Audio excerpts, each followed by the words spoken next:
Joyous greetings to everyone. Cheryl Lynn here, and I have Pat Armitstead here with me, who is coming from Australia. She is one of our speakers for the Global Joy Symposium set for December 6th through the 10th. It will be every afternoon for that entire week, and I'm very, very thankful to C-Suite, who is our streaming partner. So Pat, without further ado, I know you have something really juicy for us to read, and then we're going to get into what people can expect from the Joy Symposium coming up in December. Yes, this is from Eckhart Tolle's book, A New Earth, and I think it's a nice prelude for explaining where we're at. When faced with a radical crisis, when the old way of being in the world, of interacting with each other and with the realm of nature doesn't work anymore, when survival is threatened by seemingly insurmountable problems, an individual human or a species will either become extinct or rise above the limitations of their condition through an evolutionary leap. This is the state of humanity now, and this is its challenge. So how do you think we're doing this? Are we rising above? Are we leaping? What is your many, many years of training and philosophy around this subject taught you about what we are doing and what we need to do right now? Yeah, I think we've had this evolving consciousness. I certainly know for myself, I've really noticed it the last 20 years. And our current circumstances have been like a huge pattern interrupt to wake us up, if you like, to a reality of who we really are, and to get beyond our conditioned selves and to learn to be more responsive and more in flow and more at peace, no matter what the external circumstances. So in 1994, I bought the Map of Consciousness book, and I know you have the map actually in there that David R. Hawkins purchased, and that's why I started a company called JOYELY. I think that joy is a misunderstood word, and often it's something that we've put on the back burner. So the event that we're doing, the Global Joy Symposium, will take the calibrated emotions that Dr. David Hawkins talks about in the book, all the way from shame to enlightenment and everywhere in between, from apathy, acceptance, and courage to neutrality. And all the speakers will be sharing amazing stories. So why do you think this is important, that we can come in and out of these different levels of consciousness on a daily basis? What are we going to be learning? Well, I think we learn not to be had by circumstances. That's probably the main thing. Events do influence how we feel. However, when we can become more aware and become the observer rather than the judger of the external, then we can be more at peace and more in flow. We're way better able to navigate because we notice where we are and we can choose to shift.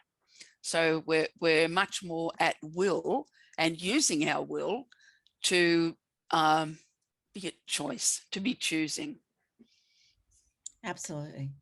Absolutely. And the chair of joy, right? I talk about it all the time, is taking time out where we can actually sit down and focus on a joy memory or opportunities on a daily basis. So are we doing that on a daily basis as a world? And if not, why not? I think I think over the last 100 years or so, by merit of conditioning, societal conditioning, we've become quite complacent. In Australia here, we've got a hail fellow, well met, she'll be right kind of attitude. And we're seeing, in fact, it's not right. And in that space, there's so many people who have popped up like shining lights. Who knew that a Qantas pilot was going to be a man who would hold the flame for us to help navigate this pathway? But people have come into their strength and into their power, and they've done it by claiming who they really are. And in that authenticity, we're creating, I call it a web of community. you know, that we're being drawn together and there's this interlocking and connection, forging connection. We're touching hearts, we're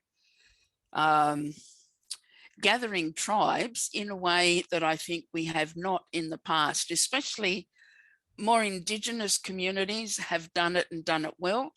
Us, not so much. So we've had to find our way there with ritual, ceremony, ways in which we're going to place reverence for our life and our experience of life, no matter what it is. Like, I think joy is a curious mix of pleasure and pain. And the best example of that would be childbirth. You know, there's a moment for you. However, the wonder of connecting and working spontaneously.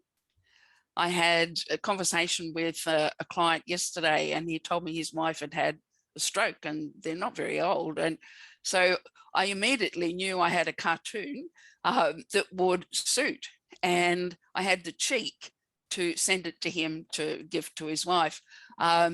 In that space, you know, going with the moment, you can't access that if you're trapped by shame and guilt. If you're living in fear, you don't have any access to your creative expression. So once we get to see that, then certainly from my own experience, while I might experience those moments, I'm appreciating them, that they are just that, moments. I appreciate that as well. And I've interviewed thousands of people over the years, and I've seen that exact same thing where maybe they would attribute their joy to childbirth or something so big, but then that they forget that morning breeze on their face is just as important. So the people that I've interviewed really, they just really want to be reminded, oh my goodness, that's right, my life really isn't that incredibly bad. So what are people going to be, what are our speakers going to be sharing with us? You said that yourself will come to the event with a explanation of the level of consciousness and then a little story. Is that right? Yes, yes. I think each speaker in will, you know, demonstrate what that level of consciousness is about, and then bring their own experience of or story where they've moved from or out of. And over the day, we're just going to, or days, we're just going to see the ebb and flow of other people's experiences and how they've got access. And that's all we need sometimes, because when others share, it's like the light can go on. It's like, oh, I never thought of that. I hadn't seen that before. Fancy, fancy that happening. You know, when I created myself as the world's first joyologist, it was in the middle of a conversation with a magician in South Australia. Hello. And there was just this lull in the conversation, and I got a message, and the message was, oh my goodness, we've got radiology, pathology, hematology, but no joyology. Where did that come from?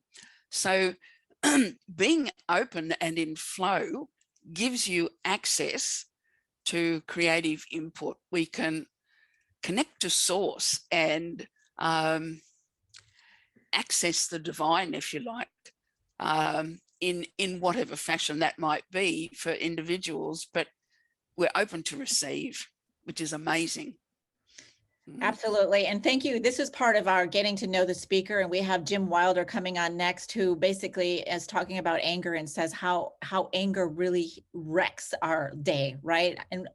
And the question is, how can we use the anger to move us to joy? Is it possible? And he said it is, right?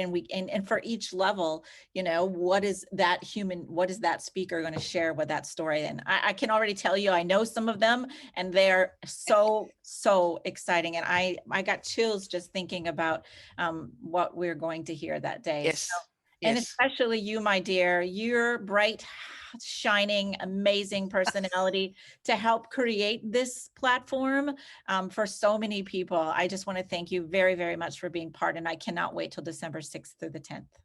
Me either. No, there's no accidents.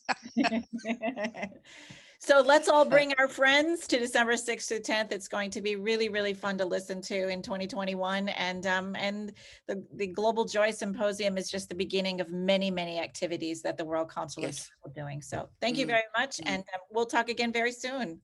Yes, lovely. Thank you.